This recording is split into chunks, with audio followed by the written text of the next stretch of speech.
I am Sakshi Gaudi. Today we are learn rules for removing ambiguity from grammar. So first rule is simplify production rules. That means break down complex rules into smaller parts and more than a specific one. Okay. Then second rule is define precisions and associativity. That means specify the order in which operators are applied. That means first decide what which operator perform the first.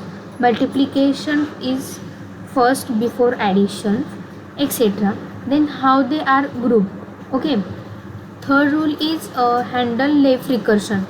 Left recursion can be fixed by modifying the rules, so that recursion happens at the end, not at the starting. Okay.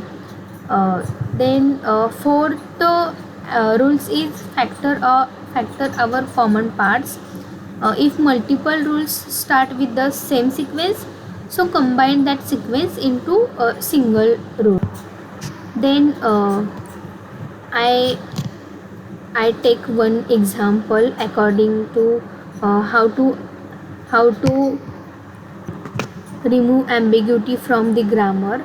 So gives example: E gives E plus E star E and ID. This example gives output ID plus ID star ID. Okay, so first find the leftmost derivation. So gives E. E आपल्याला काय देते? E plus E. मग आपल्याला leftmost derivation काढायचं आहे. तर आपण जे फर्स्टवालं ई आहे ना, ते ई आपण कशात कन्वर्ट करणार? आय डीमध्ये. मग आपलं एक्सप्रेशन झालं I D plus I D. Then हे ई आहे ना, ते आपण ई स्टार ईमध्ये कन्वर्ट करायचं.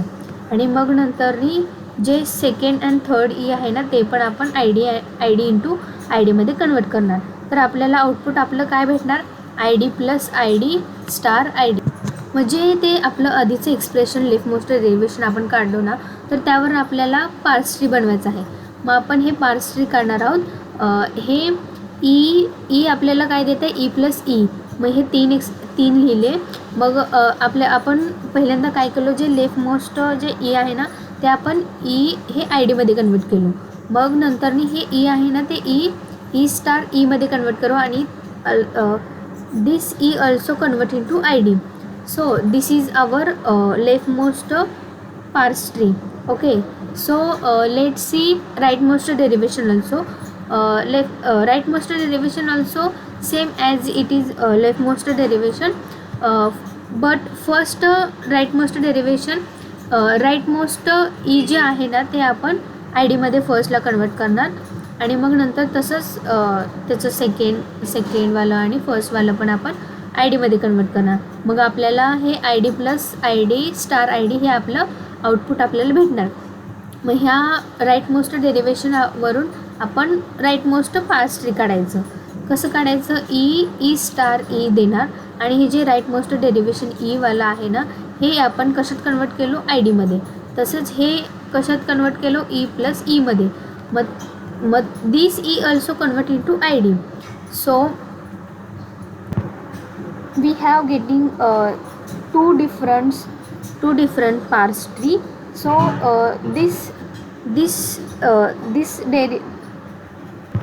expression is ambiguous. Okay, so find the remove ambiguity.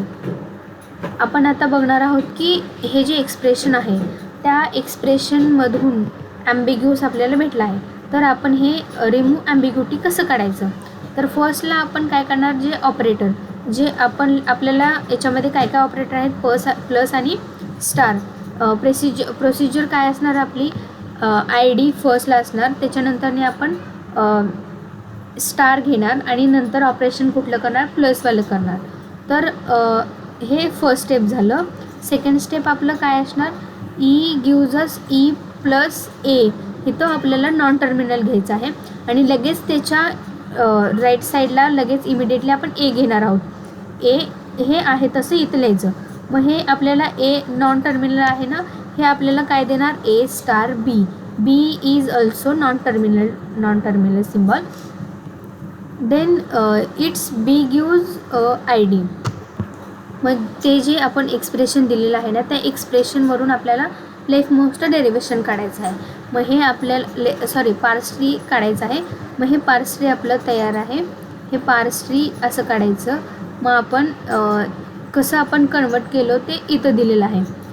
It is this grammar is unambiguous. There is no such a grammar which can not be converted ambiguous grammar into ambiguous grammar. So understand? Thank you.